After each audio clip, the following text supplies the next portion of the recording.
Your ultimate boss from hell, Amanda Waller is an ambivalent DC character who is the head of many covert government agencies, including Task Force X or the Suicide Squad. She doesn't have superpowers, but she has many political connections, and she can command and intimidate many powerful individuals to do her biddings. She is decisive, deadly, and always two steps ahead of everyone, including Batman. Welcome to DCNS, and this is the definitive history of Amanda Waller.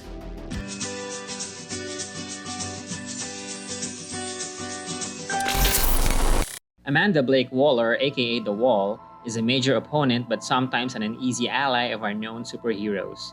She directs the extreme missions of the Suicide Squad, and she leads many researches about metahumans.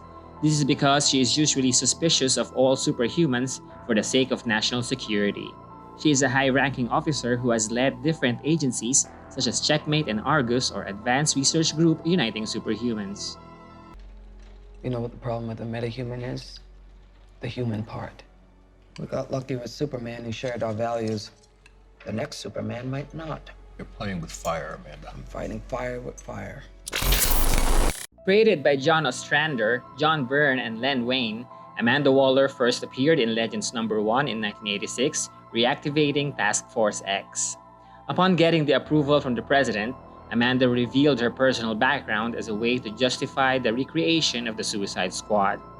Amanda Blake, at the age of 18, married Jonathan Waller, and they had 5 children. Because they were poor, they had to live in the housing projects in Chicago called Cabrini Green. In Cabrini Green, her son Joe Jr. was killed in a mugging incident. Next was her daughter Damita, who was abducted and raped by a man named Candyman and was killed. Then, in an act of rage, her husband looked for Candyman, killed Candyman, but also died in the process. She then got her remaining children out of Cabrini Green and made sure they finished their degrees. Then she finished political science in college and met Marvin Collins, who was running for Congress. Amanda became his campaign director and his congressional aide. As an aide, she discovered files of the first 2 versions of the Suicide Squad and proposed its recreation with supervillains working in return for amnesty. It was then approved by the president. Her first team included Rick Flag, Deadshot, Enchantress, Bronze Tiger, Mindboggler, Plastique, Captain Boomerang, and Nightshade. They were fitted with explosive bracelets that will detonate if they disobey orders. Batman. Stay out of my business, and I might stay out of yours. Amanda is also seen to be usually in conflict with Batman, who opposed the creation of the Suicide Squad. Nevertheless, the team would always be loyal to her, usually choosing to follow her instead of the government. It was later revealed that the reason she kept non-criminals such as Nightshade, Rick Flag, and Nemesis was to act as her conscience. Despite the many victories of the Suicide Squad, Amanda started disobeying her superiors in order to gain both legitimate and personal advantages. Her relationship with the squad was never easy. Most members, including the heroes, do not like her methods. Her inability to compromise led to the death of a U.S. Senator and indirectly brought about the death of Rick Flag Jr. However, before dying, Senator Cray revealed the existence of the Suicide Squad to the public, and this placed Amanda Waller in trial with a congressional committee. She made a secret deal with Senator Eden, who was heading the committee, and the Suicide Squad was allowed to exist again. Stand down! I wouldn't take such extreme measures if this mission went more important than you could possibly imagine. Are you in or out? Amanda and the squad would soon find themselves in Apocalypse after Lashina of the Female Furies, posing as a member of the squad, kidnapped them and used them as sacrifices. The confrontation ended with the death of Dr. Light and Amanda's niece. She later served prison time when she killed the leader of LOA, or Louisiana Ordnance Association, an organized crime cartel based in New Orleans. However, she was pardoned a year later to reform the Suicide Squad under Sarge Steele. With the new formation, Amanda became closer to the team by accompanying them on some of the field missions while maintaining her threatening personality. Waller would later quit after a personal mission where she tricked a South American dictator to commit suicide. She then formed a team called Shadow Fighters to fight Eclipso, but they were brutally murdered infiltrating Eclipso's stronghold. During the Bloodlines disaster, Guy Gardner was sent by the president to get Amanda out of her retirement island, who then led a multi-hero event that resulted in the obliteration of the invading alien parasites. She then rejoined federal service, and when Lex Luthor became president, she was appointed into his presidential cabinet and became the new Secretary of Metahuman Affairs. She was then assigned by the United Nations as White Queen of Checkmate, a rechartered affiliated security and intelligence agency of the United Nations. Despite this, Amanda would still fulfill secret operations of the Suicide Squad under the command of the US President.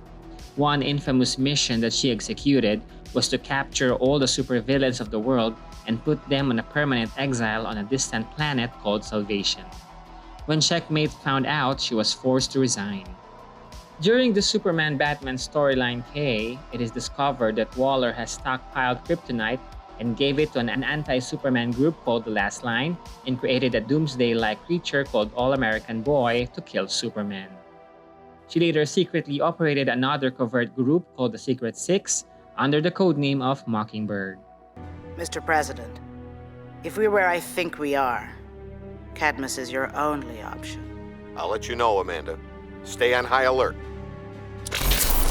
In the New 52 reboot of DC Comics, Amanda is reimagined as a younger officer with a slimmer figure who is never afraid of field missions. Amanda Waller has become absolutely in command of the Suicide Squad, especially in selecting the members and choosing when to detonate their nanite bombs. As a background, she was a former member of Team 7, an elite and highly classified military strike team that composed of Dinah Drake before becoming the Black Canary, her husband Kurt Lance, Slade Wilson before becoming Deathstroke, Alex Fairchild, Steve Trevor, Dean Higgins before becoming Regulus, James Bronson before becoming the Majestic, Cole Cash before becoming the Grifter, and of course Amanda Waller, who was then just an NSA analyst. They were all recruited by John Lynch to control and contain metahumans and the superhumans arms race. However, the real objective for this team is for all of them to become metahumans. After different challenges, most of the members became metahumans, and the team disbanded when Majestic destroyed the island of Gamora, and Amanda had to kill Lynch to defend the team. After Team 7, she became a captain of a team of regular soldiers, and they went to Malaysia to find and assassinate a former teammate of hers, Dean Higgins, who is now known as Regulus, leader of the Basilisk terrorist network. Her team died in the process, and she was forced to kill the one who was closest to her, Sergeant Duran. Because of this failure and her experience with Team 7, she then created the Suicide Squad.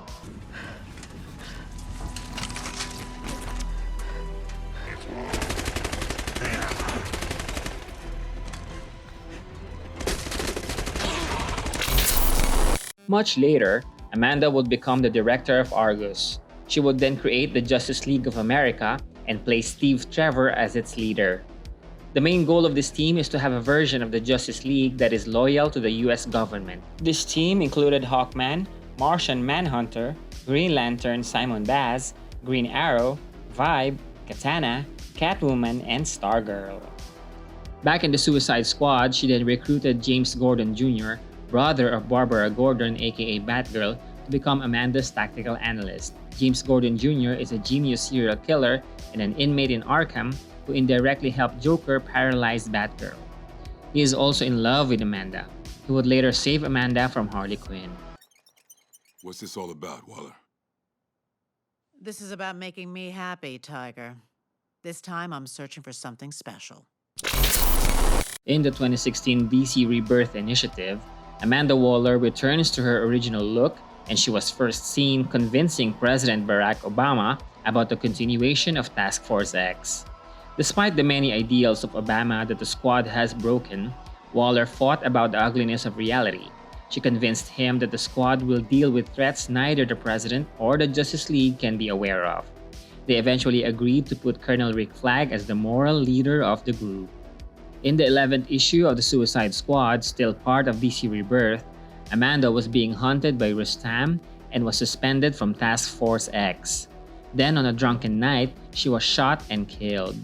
Her funeral was held on the 12th issue, and one of her daughters complained why was there no flags and soldiers firing their guns. She was then replaced by Emilia Harcourt as the new Task Force X commander. However, on the 15th issue, it is revealed that she faked her death with the help of Deadshot and Enchantress to defeat Rustam. Are you the devil? Maybe. In the 2021 Infinite Frontier reboot of DC, Amanda Waller recruited the Peacemaker to become the new leader of the Suicide Squad while illegally detaining Rick Flag.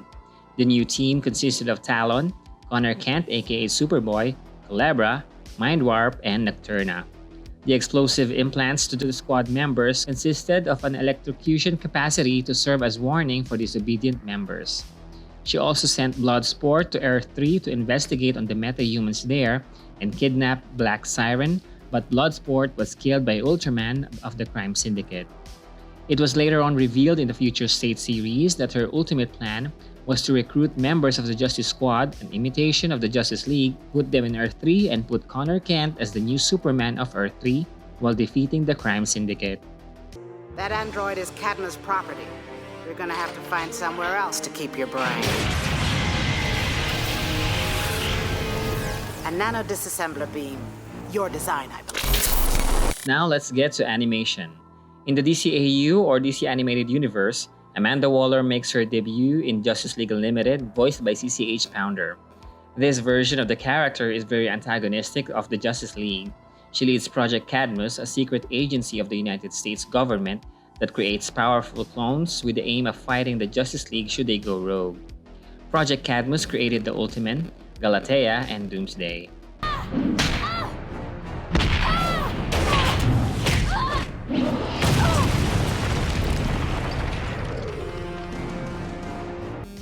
In the last episode of Justice League Unlimited Season 2, entitled Epilogue, which continued plots from Batman Beyond, Terry McGinnis sought the very old Amanda Waller to find his true past when he discovered that he is a perfect DNA match for Bruce Wayne. Amanda revealed that she was responsible for creating the Batman Beyond project. They inserted Bruce's DNA to his father before Terry was born. Amanda has admitted that she has observed Batman for many years and has grown to admire him deeply. However, when she noticed that Batman is growing old, she knew that the world can't survive without a Batman, so Terry was created. Honey, Bruce didn't overwrite your DNA with his. I did. How? Why? Because the world needs a Batman. In the comic book tie-in of Batman Beyond, Amanda Waller is illustrated on a time before the events of Epilogue to be involved in the creation of Dick Grayson's clone to design a new Batman. However, this clone became the new Hush and killed off many of Batman's old villains. Even after the clone's attempt to destroy Gotham is only narrowly averted by Terry McGinnis, the real Dick Grayson and the new Catwoman, Waller is shown to still be working on further clones of the original Batman and his allies. In Superman Batman Public Enemies, Amanda Waller betrayed President Lex Luthor and provided the heroes with information they can use to destroy a kryptonite asteroid heading for Earth. In the alternate universe of Justice League Gods and Monsters, Amanda Waller is the President of the United States of America. In Young Justice Season 1, Amanda Waller appears as the Warden of Bel Rev but failed to stop a breakout. In Season 3, she returns and has formed the Suicide Squad with Black Manta, Captain Boomerang, and Monsieur Mala with their first mission to Russia. Clarity. You expose my operation, and I expose your little play group. In Batman Assault on Arkham, set in Batman Arkham video games universe, she sent the Suicide Squad in a smokescreen mission whose only real objective is to kill the Riddler, who knows how to defuse the Suicide Squad's implanted bombs. In DC Superhero Girls, Amanda Waller is Principal Waller of the Superhero High, voiced by Yvette Nicole Brown.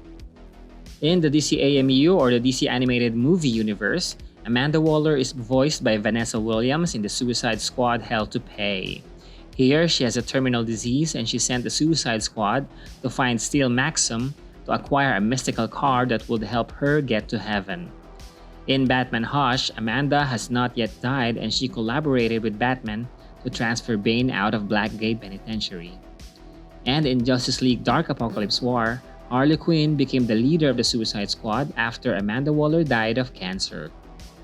How did Amanda Waller let a lunatic like you become leader of the squad? Easy! She died. Cancer!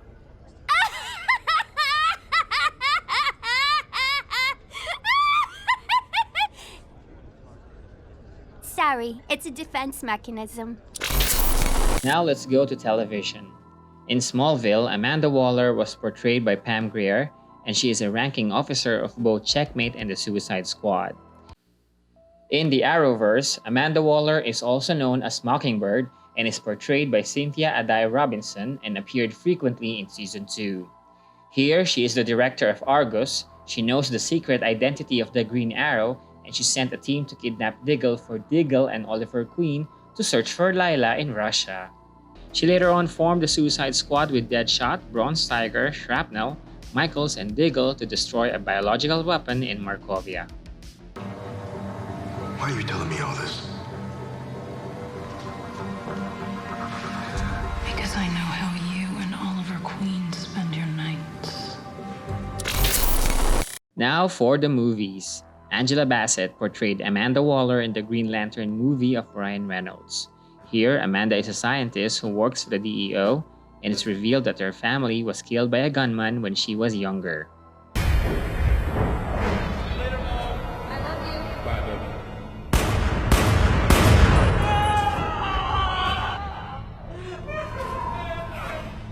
Physical contact accesses mnemonic data.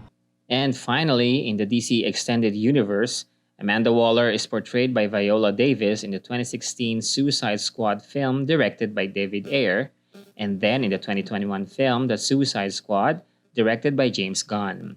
Here, she is a ruthless, high-ranking government officer who has many ways of intimidating and manipulating other government officials to approve the creation of Task Force X, with the promise of fighting the next evil metahumans. It is reported that Viola Davis signed up for 3 films in the DCEU. I love the whole idea of the anti-heroes. I sort of like playing the badass. Overall, Amanda Waller is a force of nature, and no one should mess with her goals for national security. Even the Justice League must always think twice before going against her. Is there anyone else you want to be featured here at DCNES? Comment below on what you think and hit subscribe.